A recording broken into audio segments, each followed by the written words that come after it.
Jamie O'Rourke and the Pooka by Tomie de Paolo. Jamie O'Rourke, Eileen said, wake up, I have something to tell you. Jamie, who was the laziest man in all of Ireland, was sleeping in the warm sun outside their cottage. His wife gave him a shake. Wake up, for heaven's sake, Eileen said again. I'm not sleeping, Jamie answered with a yawn. Sure, I was sitting here thinking. Now, Jamie, please listen, Eileen replied. Do you remember that I'm going up to visit my sister Kathleen and her family to help with the new baby? Jamie let out a snore. Eileen poked him. What are you doing, woman? Can't you see I'm right in the middle of solving a great problem? Jamie answered. Well, now that all the fine thoughts I was having have clear flown out of my head, you might as well tell me what's going on. Eileen explained to Jamie for the 40th time most likely that she was off to Kathleen's and would be there for the better part of a week. Now, Eileen went on, I have cleaned the cottage from top to bottom. I have cooked all kinds of good things and put them in the larder. All you have to do is the washing up each night and give a quick swipe of the broom every now and then. Well, me darling, you are too good for the likes of me, Jamie said. But don't you be worrying. I will take good care of everything so you won't even know you have been away. Now, give us a kiss. Mwah. Be off with you. Down the road went Eileen O'Rourke. Let's see what's going on after that. All of this commotion has made me as tired as a farmer plowing 5 fields, Jamie said to himself. I think I will just have me a lie down. And sure, isn't that a sweet idea? If I stay in bed and only get up for a bite, I will not be dirtying a thing. So Jamie O'Rourke climbed into the bed, even though the sun was high in the sky, and fell fast asleep. Jamie O'Rourke, 3 voices called outside the door. Where are you, man? We heard Eileen's off to her sister, so we have come to keep you company. Oh. Jamie woke up and recognized the voices of his cronies, Patrick, Michael, and Seamus. Jamie got out of bed, and since he hadn't taken off his clothes, he didn't have to be putting them on again. Come in, lads, Jamie said, opening the door. The sun was sinking behind the hills. Well, what do we have here? Jamie asked, pointing at a crockery jug. This is the finest cider you will taste this side of the county, Patrick said. Get some mugs, Michael said. And some grub, Seamus said. He knew that Eileen wouldn't leave Jamie without plenty of good things to eat. Oh, these friends came to eat the food. When the food was on the table, and mugs, plates, and knives and forks too, they all sat down. They had themselves a fine old time, laughing and eating until it was time to go home.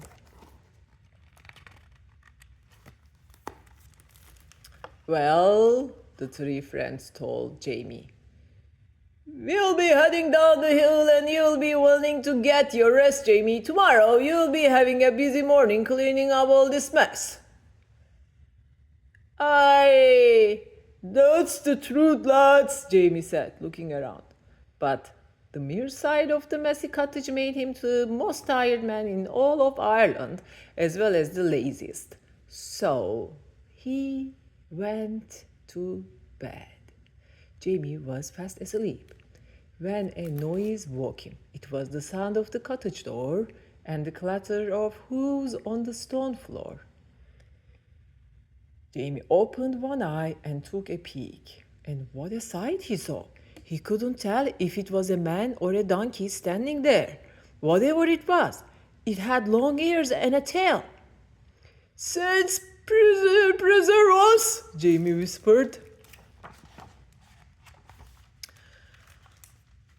I may as well begin first as last, the creature who was a puka said out loud to himself.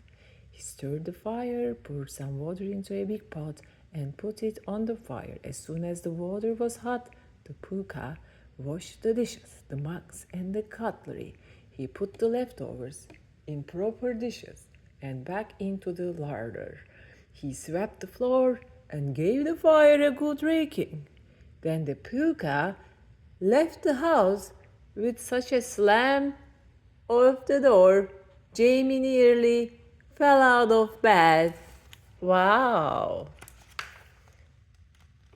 The next evening, when Patrick, Michael, and Seamus came by with a fresh jug of cider, they were amazed to see the cottage as if Eileen had been there. How did all this happen? They asked. Well, me lads, Jamie replied, I got up with the birds and cleaned it all up just like any good husband would do when his darling wife is away. Ooh.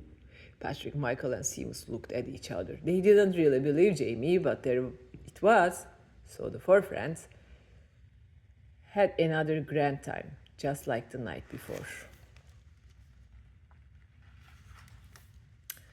When his friends had gone, leaving even more of a mess, Jamie climbed into bed, but instead of falling asleep, he waited under the covers.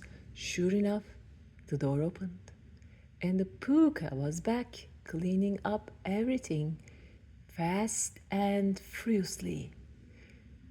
This is luck indeed, Jamie said to himself. Why, with this creature coming and cleaning up, I can have me cronies here every night, that's it, until Eileen comes home. And that is what he did, night after night.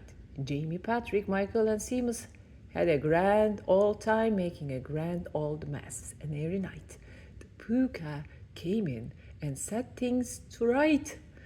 By the end of the week, Jamie was curious about this accommodating creature, so he decided to stay up and have a chat with him. Oh, Jamie, is that a good idea? He was a little scared when the puka came in and went right to the fire, but he took a deep breath, swallowed a mouthful of cider for courage, and spoke up. Now then, sir, if I'm not taking a liberty, might I be knowing who you are and why you're so kind as to do the cleaning up each night after me, friends, and myself? The puka turned and looked at Jamie. I'll tell you, and you are welcome to it. A long time back, I was the laziest servant that ever was clothed and fed, and did no work for it. When my time came for the other world, this is the punishment I was given for my lazy ways, to find a place each night to labor in. As I was wandering by the other night, I looked in the window of your cottage as sure as can be. You needed my help. It's not so bad, for at least I am out of the cold, but when I finish my work, the saints preserve us, that cold wind goes right through me bones. It wouldn't be so hard if I had me a nice warm coat. Well, Jamie thought, I can probably help the poor creature out, he thought. The next night, after his friends left, Jamie sat and waited for the puka. Eileen would be home tomorrow, but Jamie wasn't worried. He knew the puka would do an excellent job, especially when Jamie gave him the old coat he had pulled from the trunk. As soon as the puka came in, Jamie showed him the coat. He helped him into it and buttoned it up. The puka went to the mirror. He was most pleased with what he saw.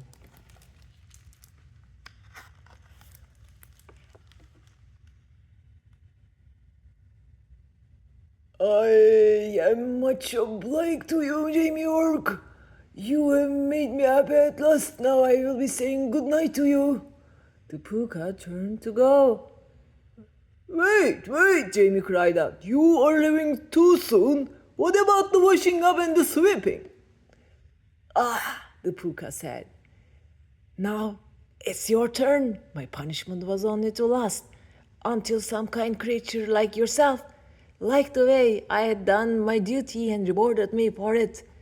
Goodbye, and you will see no more of me. The Pooka left, and there was Jamie with the mess, or should we say Eileen. For when she arrived the next morning and looked around the cottage, she said, "Oh, Jamie O'Rourke, what do you have to say for yourself?"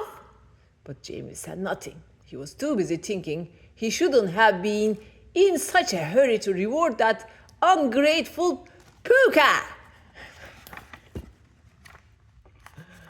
All right, this is the end of the story. Jamie O'Rourke and the Pooka.